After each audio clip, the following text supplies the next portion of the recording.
આમ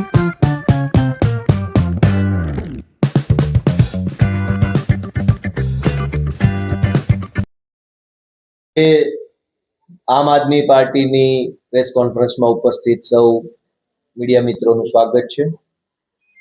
આજે એક વિશેષ મહત્વના મુદ્દા બાબતે ગુજરાતભરની જનતાનું ધ્યાન દોરવાનું છે। હમણાં જ આપણે ત્યાં 26મી જાન્યુઆરી એટલે કે પ્રજાસત્તાક દિવસની દેશભરમાં ઉજવણી થઈ। પ્રજાસત્તાક દિવસ એટલે પ્રજાના હાથમાં સત્તા, જેને હિન્દીમાં કહેવાય ગણતંત્ર દિવસ। ગણ એટલે લોકો, તંત્ર એટલે વ્યવસ્થા। લોકો દ્વારા જે વ્યવસ્થા ચાલે છે એનું નામ છે લોકશાહી। લોકશાહીમાં સત્તા પક્ષ અને વિરોધ પક્ષની બરાબર ઇક્વલ જરૂરિયાત છે। સત્તા પક્ષની સામે વિરોધ પક્ષ ન હોય તો સત્તા બેફામ બની જાય છે।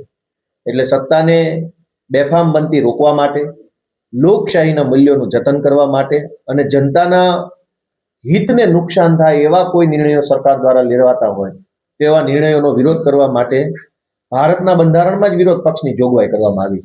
ડોક્ટર બાબા સાહેબ આંબેડકર અને આપણા દેશના જે મહાપુરુષોએ બંધારણની અંદર પોતાની ભૂમિકા ભજવી છે એ બધાએ વિરોધ પક્ષની કલ્પના કરેલી છે અને સંવિધાનથી વિરોધ પક્ષનો દરજ્જો આપેલો છે। આમ આદમી પાર્ટી એક રાષ્ટ્રીય પાર્ટી વત્તા ગુજરાતનો એક માન્ય વિરોધ પક્ષ છે। ગુજરાતની વિધાનસભામાં આમ આદમી પાર્ટીના ચિહ્નો ઉપરથી 5 ધારાસભ્યો ચૂંટાયા છે, વત્તા અન્ય 3 રાજ્યોમાં આમ આદમી પાર્ટીના ધારાસભ્યો અને તાલુકા, જિલ્લા પંચાયત, નગરપાલિકામાં સભ્યો છે। વિરોધ પક્ષ વિરોધ કરે તો અને તો જ જનતાના અધિકારો સુરક્ષિત રહે છે। એકતરફી માહોલની કોઈ જનતાને એકતરફી માહોલથી ફાયદો થતો નથી। જ્યારથી ગુજરાતમાં વિરોધ પક્ષ તરીકે આમ આદમી પાર્ટી પૂરી તાકાતથી ઉભરી આવી છે અને વિશેષ કરીને વિસાવદરની ચૂંટણીમાં વિસાવદરના ખેડૂતોએ આમ આદમી પાર્ટીને પૂરી વિરોધ પક્ષ તરીકેની બહુ મોટી જવાબદારી સોંપી છે, ત્યારથી ભાજપ વાળાના પેટમાં તેલ રેડાયું છે। જ્યારથી વિસાવદરમાં મુખ્યમંત્રી શ્રી, પ્રદેશ પ્રમુખ, અન્ય મંત્રી, તંત્રી, સાંસદ, ધારાસભ્યો, માફિયાઓ, ગુંડાઓ, બુટલેગરો બધા જ ભેગા મળી અને વિસાવદરની ચૂંટણીમાં આમ આદમી પાર્ટીને અને ગુજરાતના ખેડૂતોને હરાવવા માટે નીકળ્યા હતા। પરંતુ વિસાવદરના ખેડૂતોએ એવો સબક શીખવાડ્યો કે એમની બહુ ઐતિહાસિક શરમજનક હાર વિસાવદરથી થઈ અને ત્યાર પછીથી બદલાની ભાવનાથી, વેર વૃત્તિથી, દ્વેષ ભાવનાથી ભાજપ પાર્ટી આમ આદમી પાર્ટી સામે કામ કરી રહી છે। આમ આદમી પાર્ટી વિસાવદરની ચૂંટણી પછી ખેડૂતોના મુદ્દે, યુવાનોના મુદ્દે, રોજગારના મુદ્દે ખૂબ તાકાતથી અગ્રેસિવ રીતે કામ કરી રહી છે। અમારા રાજુભાઈ કરપડા અને પ્રવીણભાઈ રામ બોટાદના અને કચ્છના ખેડૂતોના મુદ્દે ખૂબ તાકાતથી લડતા હતા। એમને જૂઠો કેસ કરી જેલમાં પૂરવામાં આવ્યા। અમારા હરેશભાઈ સાવલિયા એ ટેકાના ભાવેલા જે અત્યારે ખરીદી ચાલે છે એમાં પણ લડતા હતા, એમને જેલમાં પૂરવામાં આવ્યા। તો જ્યારથી આમ આદમી પાર્ટી એક મજબૂત વિરોધ પક્ષની ભૂમિકામાં ઉભરી આવી, ગુજરાતભરમાંથી, મોટા મોટા શહેરોમાંથી પણ આમ આદમી પાર્ટીને જનસમર્થન મળવા લાગ્યું, એ વાતથી ગભરાયેલી, એ વાતથી ચીડાયેલી, એ વાતથી ગુસ્સે થયેલી ભાજપ પાર્ટીએ અમારા આગેવાનો ઉપર ખોટા કેસો કરી જેલમાં પૂરવાનું આખું લોકશાહી વિરોધી કૃત્ય ચાલુ કર્યું છે। તમે જુઓ કે અમારા સુરતના કાર્યકર્તા છે શ્રવણભાઈ જોશી, શ્રવણભાઈ જોશી ઉપર 10મા મહિનાની 5 તારીખે પહેલી વખત FIR થઈ અને એના એક અઠવાડિયાની અંદર 13 તારીખે બીજી વખત FIR થઈ। 2 અલગ અલગ ફરિયાદી ખોટા ઉભા કરી એક જ અઠવાડિયામાં 2 ફરિયાદ કરી અને શ્રવણભાઈ જોશીને અત્યારે અમદાવાદની જેલમાં, પાસામાં જેલમાં પૂરવામાં આવ્યા છે। એક અઠવાડિયામાં ફટાફટ 2 FIR, એક અઠવાડિયામાં ફટાફટ પાસા, ફટાફટ જેલ, બધું જ ફટાફટ થવા લાગ્યું।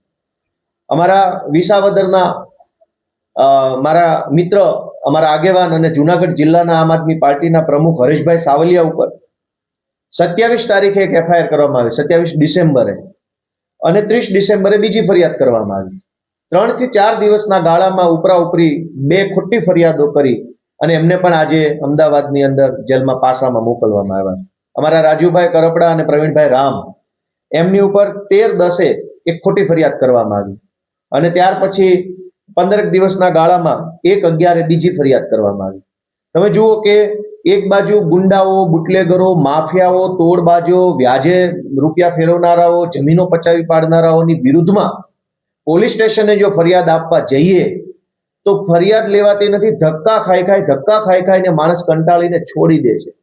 ગુજરાતના પોલીસ સ્ટેશનોમાં ગુંડાઓ કે માફિયાઓ કે બુટલેગરો કે ડ્રગ્સ વેચનારાઓની વિરુદ્ધમાં કોઈ ફરિયાદ લખવા માટે તૈયાર નથી પોલીસ. પણ આમ આદમી પાર્ટીના નેતા હોય તો 3 દિવસમાં 2 ફરિયાદ, 2 દિવસમાં 2 ફરિયાદ, અઠવાડિયામાં 2 ફરિયાદ લખાઈ પણ જાય, એરેસ્ટ થઈ જાય, વોરંટ નીકળી જાય, રિમાન્ડ લેવાઈ જાય, પાછા બધું જ 15-20 દિવસમાં તો બધી જ કાર્યવાહી થઈ જાય.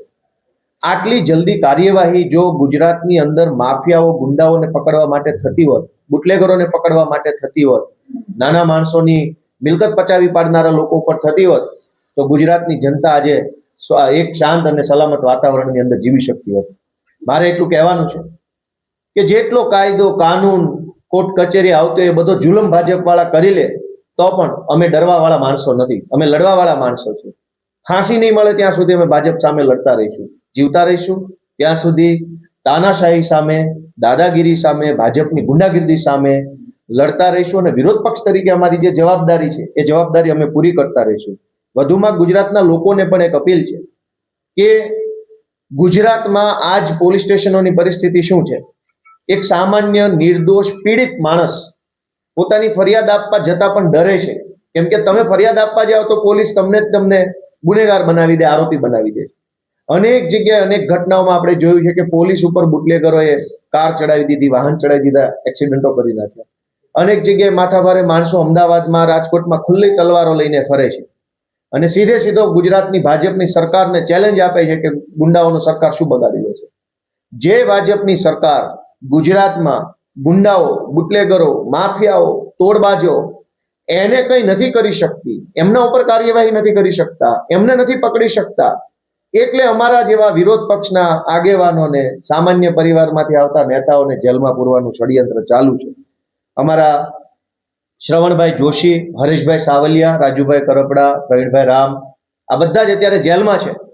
પણ અમે સંઘર્ષના માણસો છીએ, અમે લડીશું પૂરી તાકાતથી. જે અદાલત, સુપ્રીમ કોર્ટ, હાઈકોર્ટ, જનતાની અદાલત, જે અદાલતોમાં જવું પડશે ત્યાં લડીશું. અને મને પૂરો વિશ્વાસ છે કે ગુજરાતની જનતા આવનારી ચૂંટણીઓની અંદર આ તાનાશાહ અંગ્રેજો કરતા પણ ગયું ગુજરેલું વર્તન કરનારી ભાજપ પાર્ટીને સબક શીખવાડશે અને એમની સત્તા ઉપર એક અંકુશ લાવવા માટે થઈ અને આમ આદમી પાર્ટીને લોકો આશીર્વાદ આપશે.